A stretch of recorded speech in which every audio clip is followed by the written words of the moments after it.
Dear, welcome to English group for you on my YouTube channel. Today's my topic is very important for you because I am going to talk about some introductory words for spoken. हाँ guys, आप अगर spoken करते हैं यानी आपको अंग्रेजी बोलने का शौक है या जरूरत है तो आप जरूर इस वीडियो को देखते रहें।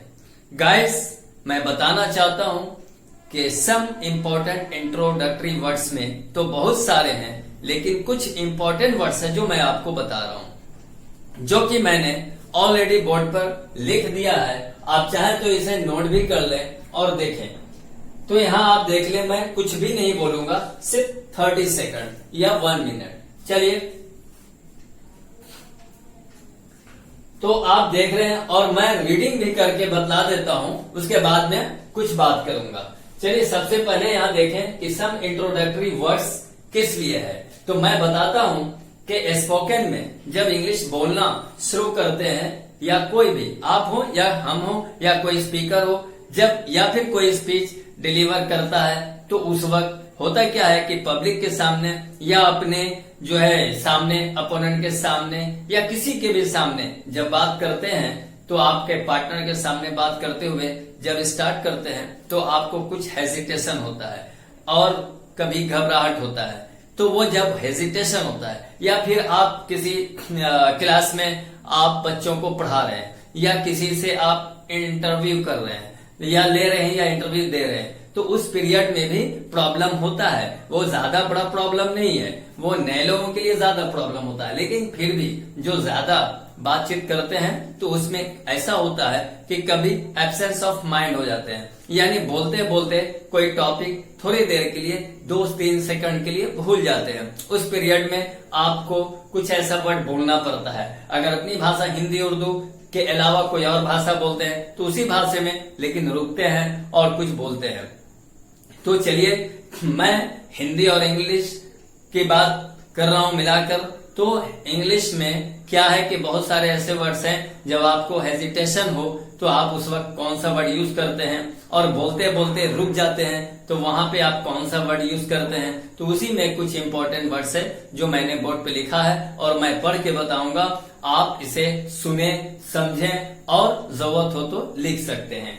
तो सबसे पहले यहां देखें कि ये वेल है, तो आप वेल मैंने हिंदी भी लिख दिया है और हिंदी भी बोल रहा हूं ताकि आपको आसानी से समझ में आ जाए। तो वेल मैंने लिखा है, तो वेल का मीनिंग होता है तो और अच्छा। वैसे तो आप बोलेंगे वेल मीन्स अच्छा जानते हैं और वेल मीन्स कुआं होता है, तो लेकिन यहाँ पे सेंस है कि कुआं नहीं, बल्कि बात करते करते जब रुक जाते हैं, अटक जाते हैं, तो आप हिंदी भाषा में उर्दू भाषा में बोलते बोलते अपनी लैंग्वेज में क्या करते हैं तो बोलते हैं। तो उस जगह पे जब आपको तो बोलना हो या अच्छा बोलना हो तो वेल बोलना है। उसके बाद लुक हियर, सब आपका जो है जाना पहचाना वर्ड्स है, सब जो है फैमिलियर वर्ड्स है, कोई ऐसा अनजान वर्ड नहीं है। तो लुक हियर, इधर देखो। आप बोलते बोलते पढ़ाते पढ़ाते कुछ भी आप अगले सामने वाले का पार्टनर का ध्यान अपनी तरफ करने के लिए आप बोलते हैं लुक हियर, इधर देखो। अब यहाँ देखिए right then, right then means क्या होता है, ठीक है तब। तो वेल नाउ, खैर अब, तो वेल नाउ खैर अब, वेल देन तो ठीक है, ऑल राइट ठीक है, यस या। अब देखिए, कुछ लोग यस बोलते हैं और कुछ लोग या बोलते हैं। तो आजकल इंग्लिश में लोग यस कम बोलते हैं, या तो या बोलते हैं। या की स्पेलिंग भी देख लीजिए, YEAH या।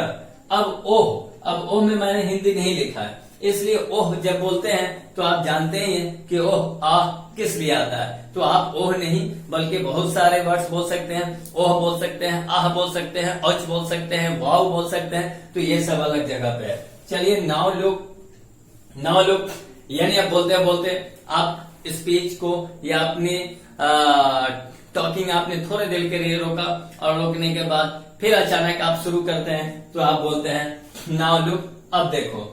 लुक देखो, ओके आप जब कोई कुछ बोलता है तो आप उस पीरियड में आप जवाब देते हैं ओके ओके ठीक है। मतलब जब कोई बोलता है और आप समझ जाते हैं तो आप उसको बोलते हैं कि ठीक है, मतलब ठीक है, ओके, तो ठीक है। तो जब आप उस पर राजी होते हैं तो ओके बोलते हैं। अब यहाँ देखें एनीवे, तो एनीवे भी बोलते हैं। तो बोलते बोलते जब आप आपस में बात करते हैं तो हम लोग क्या बोलते हैं, वैसे भी किसी न किसी तरह। तो एनीवे बोलते हुए अचानक बीच में होके बोलते हैं कि ओके एनीवे, तो उसके बाद फिर आगे टॉपिक में बात करते हैं। फिर नाउ, नाउ मीन्स अब होता है, देन मीन्स तब होता है, मालूम है।